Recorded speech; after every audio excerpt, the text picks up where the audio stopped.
नमस्कार दोस्तों, स्वागत है आपका मेरे चैनल कॉमिक्स लाइफ में। शुरू करते हैं मनोज कॉमिक्स की एक और मज़ेदार कॉमिक्स, मटके का रहस्य।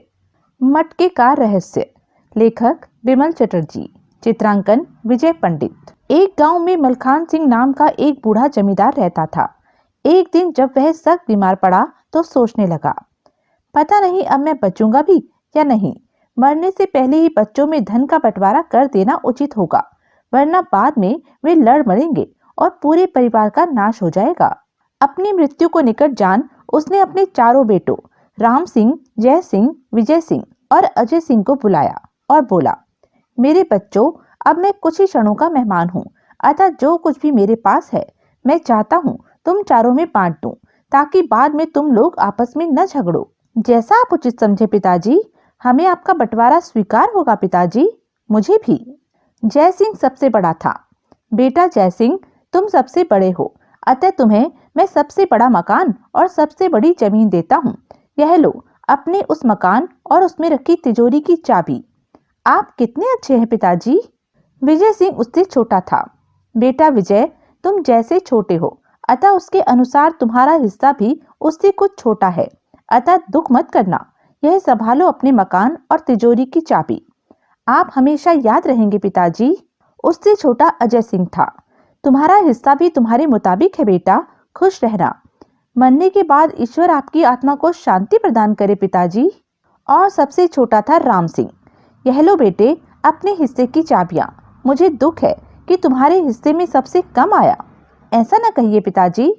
राम सिंह परिश्रमी, ईमानदार, नेक और दयालु था। वह अपने पिता को बहुत चाहता था। जमींदार मलखान सिंह भी उसे बहुत चाहते थे, लेकिन ऐसा बंटवारा उन्होंने कुछ सोच कर ही किया था। मेरे बेटे, मैं जानता हूँ कि मैंने तुम्हारे साथ अन्याय किया है, लेकिन मुझे विश्वास है कि तुम अपनी लगन और परिश्रम से इस थोड़े को ही इनसे ज्यादा कर लोगे, जबकि वे उतने को तुम्हारे जितना भी नहीं रख पाएंगे। मेरा आशीर्वाद हमेशा तुम्हारे साथ रहेगा बेटा। मुझे अपना हिस्सा नहीं चाहिए, मुझे तो केवल आपका जीवन चाहिए। लेकिन तभी बूढ़े जमींदार ने दम तोड़ दिया। पिताजी, पिताजी, आप मुझे अकेला छोड़कर क्यों चले गए पिताजी। जब राम सिंह ने अपने पिता की चिता को आग दी तो उसके साथ उसका एक भी भाई मौजूद नहीं था। भाइयों की भूल को माफ कर देना पिताजी। राम सिंह के तीनों बड़े भाइयों को अपने पिता के मरने का जैसे कोई दुख न था। वाह जय, आज तुमने भी क्या चीज पिलाई है। और दो भाई, मेरी तो प्यास बढ़ती ही जा रही है। अरे भाइयों, आज खुशी का दिन है। बाप हमारे लिए बहुत कुछ छोड़ कर गया है, जी भर कर पियो। जब राम सिंह शमशान से घर वापस लौटा, हा हा हा, वाह भाई वाह, मजा आ गया। वास्तव में भैया, बहुत दिनों बाद तसल्ली हुई है। काश बुढ़ा पहले चल बसा होता। हे ईश्वर, पिता की मौत पर ऐसी खुशी। जब राम सिंह से यह सब कुछ देखा न गया तो वह भाइयों से बोला, ऐसा करना आप लोगों को शोभा नहीं देता भाइयों। आज ही पिताजी का स्वर्गवास हुआ और आप लोग आज ही। अरे, तो तुम क्यों दुखी हो रहे हो भाई। आओ बैठो हमारे पास, तुम्हारे गम का भी इलाज है। छी, ऐसी बातें करते आपको शर्म आनी चाहिए। क्या पिताजी ने इसीलिए आप लोगों को अपने जीवन भर की कमाई बांटी थी। क्या कहा, हमारे घर में हमसे ही मुंह चलाता है। जा, निकल जा यहाँ से, यह मेरा घर है। अरे भैया, मुंह चलाएगा क्यों नहीं, इसे जलन जो हो रही है, कुछ मिला जो नहीं। आप लोग नशे में बहक रहे हैं। मैं, राम सिंह ने कहना चाहा, लेकिन तलाक, खामोश कमीने, हमसे जुबान लड़ाता है, हमें शराबी कहता है, धक्के मारकर बाहर निकालो इसे। और उन्होंने राम सिंह को धक्के मारकर घर से बाहर निकाल दिया। भाग जाओ यहाँ से, फिर भविष्य में यहाँ आने की जुर्रत न करना। और आज के बाद हमारा तुमसे कोई रिश्ता नहीं रहेगा। नहीं नहीं, ऐसा ना कहो, हम एक ही पिता की संतान हैं। लेकिन उसके भाइयों ने उसकी एक न सुनी और क्रोध में बड़बड़ाते हुए भीतर लौट गए। हताश हो राम सिंह अपने उस छोटे घर की ओर चल पड़ा, जिसकी चाबी उसके पिता ने मरते वक्त उसे दी थी। हे ईश्वर, उन्हें सद्बुद्धि देना। उसके बाद ना तो वह अपने भाइयों से मिलने गया और ना ही उन्होंने उसकी सुध ली। समय बीतता रहा। राम सिंह सब कुछ भुलाकर दिन रात अपनी छोटी सी बंजर भूमि पर मेहनत कर रहा था, जबकि उधर तीनों भाई अपने अपने ऐबों में धन गवा रहे थे। जय को शराब पीने की लत लग गई थी। वह दिन रात शराब में डूबा रहता। और लाओ। जरूर भैया, हमें तो केवल कीमत से मतलब है, तुम चाहे पीकर बेहोश ही क्यों ना हो जाओ। विजय को जुआ खेलने की लत लग गई थी। बोलो, इस बार दांव पर कितना लगा रहे हो? मेरा यह सारा धन लगा। और अजय विलासिता में धन उड़ाने लगा था। वाह वाह, यह सब कुछ तुम पर न्योछावर है चमेली जान। कुछ माह पश्चात ही उन चारों भाइयों के सामने अपने किए का परिणाम आया। राम सिंह अपनी कड़ी मेहनत और लगन से गांव का धनी व्यक्ति बन गया। आपने हमारी फसल की पूरी कीमत चुकाई राम सिंह जी, हम आपके आभारी हैं। नहीं भाई, इसमें एहसान मानने जैसी कोई बात नहीं, यह आपका हक है। जबकि जय सिंह ने सारा पैसा, जमीन और मकान मदिरा पीकर उड़ा डाला था। बस एक घूंट भैया, मैं तुम्हारा एहसान जीवन भर नहीं भूलूंगा। घूंट पीने को तो क्या, सूंघने को भी नहीं मिलेगी। भागो यहाँ से, नहीं तो धक्के देकर निकलवा दूंगा। विजय जुए में सब कुछ हार चुका था। सुनो दोस्तों, अब मेरे पास फूटी कौड़ी भी नहीं है, तो यहाँ बैठे बैठे देख क्या रहे हो? भागो यहाँ से। हाँ हाँ, फूटो, कंगालों का यहाँ कोई काम नहीं। अबे यार, ऐसों को यहाँ घुसने क्यों देते हो? उठाकर बाहर फेंको इसे। आह, तुम लोग ऐसा बर्ताव करोगे, कभी सोचा भी नहीं था। और अजय नाच गानों व विलासिता में अपना सब कुछ लुटाकर कंगाल हो चुका था। भागो यहाँ से, जब जेब में पैसे नहीं हैं तो यहाँ क्या करने आए थे? नाच गाना देखना है तो जेबें भरकर नोट लाओ।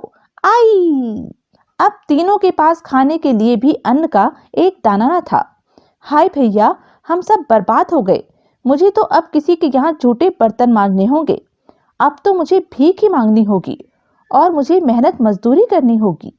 और फिर एक दिन जब राम सिंह अपने गल्ले का हिसाब कर रहा था, भगवान के नाम पर कुछ दे दो सेठ जी, 3 दिन से भूखा हूँ। अरे, यह तो बड़े भैया जय मालूम पड़ते हैं। राम सिंह ने तुरंत अपने बड़े भाई को पहचान लिया और दौड़कर उससे लिपट गया। जय भैया, आप, यह आपने क्या दशा बना रखी है अपनी? तुम कौन? रामू? रामू को पहचान जय सिंह रोते हुए उसे एक कहानी गढ़कर सुनाने लगा। क्या करूं रामू, एक व्यापार आरंभ किया था, लेकिन उसमें नुकसान उठाना पड़ा और सब कुछ गवा बैठा। आप चिंता न करें भैया, सब ठीक हो जाएगा। आप मेरे साथ घर चले। रामू जय को अपने शानदार घर पर ले आया और उसका खूब आदर सत्कार करने लगा। वाह रामू, कितना स्वादिष्ट भोजन है, आज बहुत दिनों बाद खाने को मिला है। तुम्हारा घर तो वास्तव में बहुत अच्छा है। सच, कितने आनंद से रह रहे हो तुम, और एक हम हैं। दुखी ना हो बड़े भैया, आप जब तक चाहें यहाँ रहें, आपको कोई असुविधा नहीं होगी। ईश्वर का दिया मेरे पास सब कुछ है। फिर कुछ दिन बीते होंगे कि एक दिन, ओह, यह मैं क्या देख रहा हूँ? विजय भैया, एक मजदूर। और दयालु राम सिंह दौड़कर विजय से लिपट गया। कौन हो तुम भाई? मुझे पहचाना नहीं विजय भैया? मैं रामू हूँ, आपका सबसे छोटा भाई। रामू को पहचान विजय ने भी अपने बर्बाद होने की एक मनगढ़ंत कहानी सुनाई। मैंने पशुओं का व्यापार आरंभ किया था रामू, व्यापार चल भी अच्छा रहा था, लेकिन एक दिन कुछ लुटेरे आकर मेरा सब कुछ लूट कर ले गए और बाजार का पैसा चुकाने के लिए मुझे अपने घर और जमीन से भी हाथ धोने पड़े। ओह, यह तो बहुत बुरा हुआ, लेकिन आप चिंता न करें भैया, मैं जो हूँ, आप मेरे साथ घर चले, बड़े भैया भी वही हैं। रामू विजय को भी घर ले आया। जय और विजय एक दूसरे से मिलकर मगरमच्छी आंसू बहाने लगे। हाय भैया, तुम भी लुट गए, पता नहीं अजय कैसा होगा। धीरज रखो विजय, रामू के रहते हमें किसी किस्म की चिंता नहीं करनी चाहिए। हाँ भैया, आप लोग जरा भी परेशान न हो। और एक दिन जब रामू किसी के यहाँ समारोह में दावत खाने गया, हे भगवान, यह तो अजय भैया हैं। अजय भैया, अजय भैया, यह सब क्या है? आपने अपनी यह क्या हालत बना रखी है? तुम रामू हो? हाँ भैया। अजय भी रामू को पहचान उससे लिपट गया और झूठ मूठ रोता हुआ बोला, रामू मेरे भाई, हाय, मैं लुट गया, मेरा सब कुछ राजा का कर चुकाने में चला गया। धीरज रखिए भैया, जो होना था वह हो गया, आप मेरे साथ घर चलिए। और रामू उसे भी घर ले आया। जय, विजय और अजय ने एक दूसरे से बहुत दिनों बाद मिलने जैसा नाटक किया। जय, विजय भैया, यदि आज रामू न मिलता तो शायद आज भी मुझे जूठन ही खाने को मिलती। रामू देवता है, हमारे भाई के पास किसी वस्तु की कोई कमी नहीं। अब हम में से किसी को भी भूखा नहीं सोना पड़ेगा। शर्मिंदा न करो भाइयों, इसे आप अपना ही घर समझें। किसी भी वस्तु की आवश्यकता हो तो मुझसे निसंकोच मांगे। वाह वाह, कितने ऊंचे विचार हैं हमारे भाई के। जबकि किसी समय हमने इसका कितना अपमान किया था। उन सभी के दिन सुख से बीतने लगे। रामू अब भी कड़ी मेहनत करता। उसका व्यापार बढ़ता ही जा रहा था, लेकिन व्यापार के साथ साथ वह अपने भाइयों का भी बहुत ख्याल रखता था। क्षमा कीजिए, मुझे जरा जल्दी घर जाना है। आप मुनीम जी से हिसाब किताब कर दीजिए। मुनीम जी, आप इनका हिसाब किताब निपटाने के बाद दुकान बंद कर मुझे चाबी घर देते जाएं। जी, बहुत अच्छा। जबकि रामू द्वारा सब सुख सुविधाएं मिलने के बावजूद भी तीनों भाई मन ही मन रामू से ईर्ष्या करते थे और उसकी सारी दौलत हड़पने की योजना बना रहे थे। भैया, अब रामू के ठाट बाट हमसे तो देखे नहीं जाते। आखिर रामू को अपने मार्ग से हटाने के लिए हमें और कब तक इंतजार करना होगा? हाँ भैया, अब तो रामू का कोई ना कोई इलाज हो ही जाना चाहिए, ताकि यह सब कुछ हम तीनों का हो जाए। ठीक है, हम आज रात ही इस काम को निपटा देंगे। मुझसे भी अब इंतजार नहीं होता। तभी खिड़की के निकट खड़े विजय की दृष्टि बाहर से आते रामू पर पड़ी।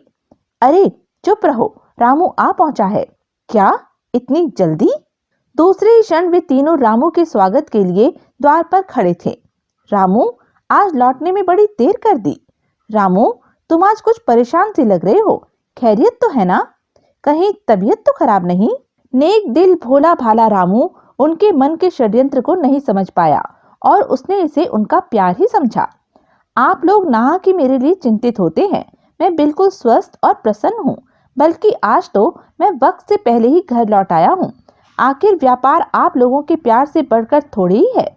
मेरे तो प्राण ही सूख गए थे। ओह, हम तो डर ही गए थे। भोजन करते समय, रामू भैया, हमने फैसला किया है कि कल से व्यापार में हम भी तुम्हारा हाथ बटाएंगे।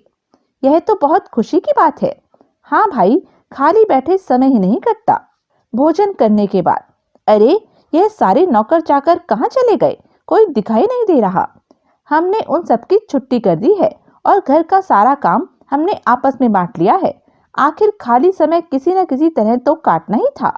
आह प्रिय भाइयों, आप लोगों को यह कष्ट करने की क्या जरूरत थी? इसमें भला कष्ट कैसा?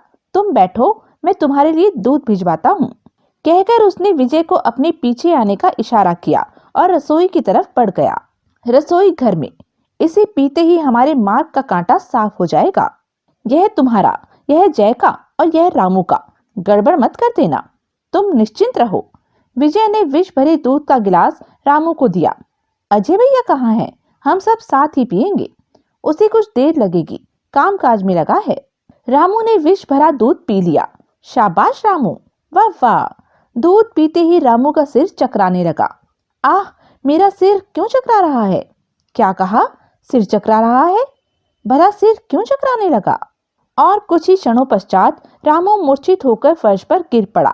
हा हा हा, मूर्ख कहीं का। हा हा हा, बेचारा। हा हा हा। मार्ग का कांटा दूर हुआ। चलो अब इसकी गठरी बनाओ। रातों रात ही इसकी लाश को ठिकाने लगा देना उचित होगा। भैया, यदि गांव वालों ने रामू के बारे में पूछा तो?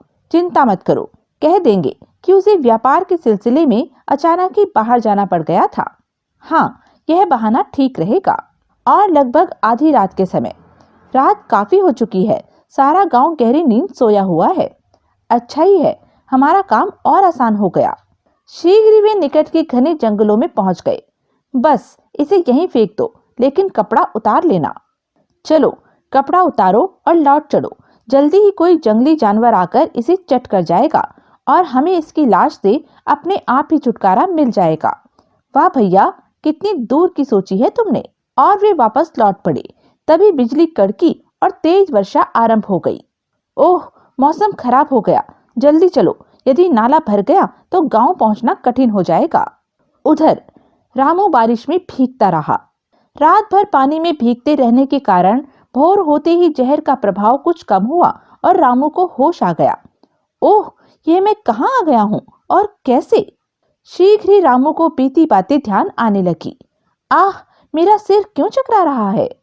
सारी बात ध्यान आते ही, उफ, तो मेरे भाइयों ने मुझे दूध में विष दिया था। रामू के दुख का पारावार न रहा। आह, जिन भाइयों के लिए मैंने इतना कुछ किया, उन्होंने ही मेरे साथ विश्वासघात किया।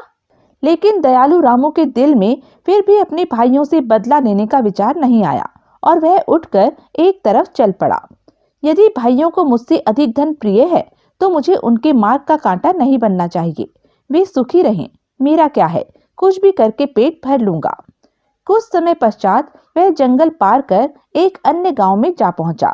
पता नहीं किस गांव में आ पहुंचा हूँ, रहने के लिए कोई ठिकाना ढूंढना चाहिए। तभी उसकी दृष्टि कराते हुए एक वृद्ध व्यक्ति पर पड़ी। ईश्वर के लिए कोई मेरी मदद करो, बेचारा कोई बीमार मालूम पड़ता है। दयालु रामू उसके निकट पहुंचा। तुम्हें क्या तकलीफ है बाबा, मुझसे कहो, जो हो सकेगा मैं करूंगा। मुझ पर फालिस गिर गया है बेटा, यदि तुम मुझे मेरी झोपड़ी तक पहुंचा दो तो तुम्हारी बड़ी कृपा होगी। कहाँ है तुम्हारी झोपड़ी बाबा? उस तरफ। रामू उसे गोद में उठाकर उसकी झोपड़ी के निकट पहुंचा। यही है मेरी झोपड़ी, भीतर ले चलो बेटा। अच्छा बाबा। मुझ अपाहिज मछियारे की तुमने जो मदद की, इसके लिए ईश्वर तुम्हें हमेशा सुखी रखे बेटा। अब मुझे आज्ञा दो बाबा। ठहरो बेटा, तुम कोई अजनबी जान पड़ते हो। कौन हो तुम? कहाँ रहते हो? क्या करते हो? मैं एक भटका हुआ मुसाफिर हूँ बाबा, काम और आश्रय की तलाश में हूँ। इस दुनिया में मेरा कोई भी नहीं है। बेटा, यदि तुम यहाँ रहना चाहो तो मुझे प्रसन्नता होगी। मेरा भी इस दुनिया में कोई नहीं है। किसी तरह मछलियाँ पकड़कर गुजारा कर लिया करता था, लेकिन आज फालिस पड़ने से उससे भी वंचित हो गया। नेक रामू ने अपने भाइयों के बारे में मछुआरे को कुछ नहीं बताया और साथ रहने के लिए राजी हो गया। आप चिंता न करें बाबा, कल से मछलियां मैं पकड़ूंगा और आपका पूरा ध्यान रखूंगा। अगले दिन भोर होने पर, बाबा मुझे आशीर्वाद दीजिए, आज मेरे काम का पहला दिन है। जाओ बेटा, मेरा आशीर्वाद तुम्हारे साथ है, लेकिन ध्यान रहे कि जाल केवल 3 बार ही नदी में डालना है और जितनी मछलियां फंसे उन्हीं को बेचकर गुजारा करना है। यह रीति हमारे पूर्वजों से चली आ रही है। ऐसा ही करूंगा बाबा। नदी किनारे पहुंचकर, हे ईश्वर मदद करना, 3 बार। वाह, खूब मछलियां फंसी, इन्हें बेचकर काफी धन मिलेगा। बाजार में मछलियां अच्छे दामों में बिकी। वाह भाई, बहुत अच्छी मछलियां लाए हो, ऐसे ही रोज लाना। लो, यह पैसे संभालो। आहा, अब पेट भरने के साथ साथ बाबा का उचित इलाज भी हो सकेगा। फिर रामू की यही दिनचर्या रहने लगी। वह रोज नदी में 3 बार जाल डालता और मछलियां फंसती। उन्हें बेचकर पहले राशन आदि खरीदता और बचा हुआ पैसा वृद्ध मछियारे को जमा करने के लिए दे देता। बेटा, आखिर यह पैसे तुम मुझे क्यों दे देते हो? अपने पास ही रखा करो ना। नहीं बाबा, इन्हें अपने पास ही रखिए। इनसे न केवल आपका उचित इलाज हो सकेगा, बल्कि बचे हुए पैसे से हम मछलियों का बड़े पैमाने पर व्यापार भी आरंभ कर सकेंगे। जल्द ही वृद्ध मछियारे का इलाज शुरू हो गया। घबराने की कोई बात नहीं बेटा, तुम्हारे बाबा जल्द ही अच्छे हो जाएंगे। लो, इस दवाई का लेप प्रतिदिन इनके पैरों पर करना। मैं आपका यह एहसान कभी नहीं भूलूंगा वैद्य जी। यह लीजिए अपना मेहनताना। दिन बीतने लगे। कुछ ही माह में रामू ने मछलियां बेच बेच कर न केवल काफी पैसा जोड़ लिया, बल्कि उचित इलाज होने से वृद्ध मछियारा भी भला चंगा हो गया। आहा, अब मैं चल सकता हूँ रामू बेटे। वाह बाबा, आप पूरी तरह स्वस्थ हो गए हैं। मैं चाहता हूँ कि जो पैसे जमा होंगे उससे हम एक नाव खरीदें और नदी में आगे तक जाकर मछलियां पकड़ें और बड़े पैमाने पर व्यापार करें। जरूर बेटा, तुम्हारी मेहनत और लगन तुम्हारे सपने अवश्य साकार करेगी। इधर रामू के तीनों भाई जय, विजय और अजय धन के लोभ में गांव वालों से धोखाधड़ी करने लगे। सेठ जी, मैंने तो आपसे केवल 20 ही रुपए लिए थे, फिर यह 100 रुपए आप किस लिए ले रहे हैं? 6 माह का चक्रवृद्धि ब्याज लिया है, जो तुम्हें कर्ज लेते समय मंजूर था। जल्दी से पैसे दो, वरना तुम्हारी जो जमीन गिरवी पड़ी है उसे कुड़क करवा देंगे। और क्या, हमने पैसे कोई दान में थोड़े ही दिए थे। मैंने तो 20 बोरी गेहूं बेची है हुजूर, यह तो 10 बोरी के पैसे हैं। अरे, एक तो हमने तेरा सड़ा गला अनाज खरीदा और ऊपर से तू हमें आंखें दिखाता है। चल भाग यहाँ से। और एक दिन उनकी शिकायत राजा के पास पहुंची। महाराज, उन्होंने हमारी सारी जमीन हड़प ली, मेरे पशु छीन लिए महाराज। वे सरेआम हम गांव वालों को लूट रहे हैं अन्नदाता। सैनिकों, जाओ और उन तीनों दुष्ट भाइयों को तुरंत हमारे सामने पेश करो। जो आज्ञा महाराज। सैनिकों ने तुरंत उन तीनों को पकड़कर राजा के सामने पेश किया। दुष्टों, हमारे राज्य में यह अन्याय जानते नहीं धोखाधड़ी की हम क्या सजा देते हैं। क्षमा करें महाराज, हमसे फिर कभी ऐसी भूल नहीं होगी। हमारे भाई रामू ने ही हमसे ऐसा करने के लिए कहा था। वह व्यापार के सिलसिले में बाहर गया हुआ है। ओह, तो यह बात है। सैनिकों, ले जाओ इन्हें और कारावास में डाल दो। जब इनका चौथा भाई आए तो उसे भी पकड़कर हमारे सामने पेश करना, तभी हम इन चारों को सजा सुनाएंगे। और तीनों भाइयों को कारागृह में डाल दिया गया। उधर अचानक ही रामू का भाग्य भी जैसे गर्दिश में आ गया था। हे ईश्वर, तीसरी बार जाल फेंक रहा हूँ, मदद करना। 6 रोज से उसकी जाल में एक भी मछली नहीं फंसी थी और आज 7वां दिन था। कुछ देर पश्चात जब रामू ने जाल बाहर खींचा, हे ईश्वर, इस बार भी कोई मछली नहीं फंसी। अब क्या होगा? पूरे 7 दिन हो गए खाली हाथ घर लौटते। अब तो जमा किए पैसे भी लगभग समाप्त होने को हैं। उदास रामू घर लौटा। बाबा, आज भी कोई मछली हाथ नहीं लगी। लगता है नदी मछलियों से खाली हो चुकी है। दुखी मत हो बेटा, ईश्वर सब ठीक करेगा। कल फिर कोशिश करना। आज का दिन तो इन बचे कुचे पैसों से कट ही जाएगा। अगले दिन पुनः बाबा का आशीर्वाद ले और भगवान को याद कर रामू ने जाल नदी में डाला। 2 बार तो जाल खाली ही वापस आया, लेकिन तीसरी बार, आहा, जाल कुछ भारी लग रहा है। शायद कोई बड़ी मछली फंसी है। लेकिन जब उसने जाल बाहर खींचा, अरे, यह तो मटका है। खोल कर देखना चाहिए, शायद कुछ हाथ लग जाए। और उत्सुकतावश रामू ने जैसे ही मटके का ढक्कन खोला, हा हा हा हा, हो, अरे बाप रे, यह क्या? मटके से क्या निकला? रामू के भाइयों का क्या हुआ? क्या रामू ने अपने भाइयों को माफ किया? जब वह वापस लौटा तो राजा ने उसके साथ क्या सलूक किया? यह सब हम जानेंगे अपने अगले वीडियो जादुई बीन में। तब तक के लिए बने रहें मेरे साथ। और हाँ, मेरे चैनल को लाइक, शेयर और सब्सक्राइब करना ना भूलें। धन्यवाद।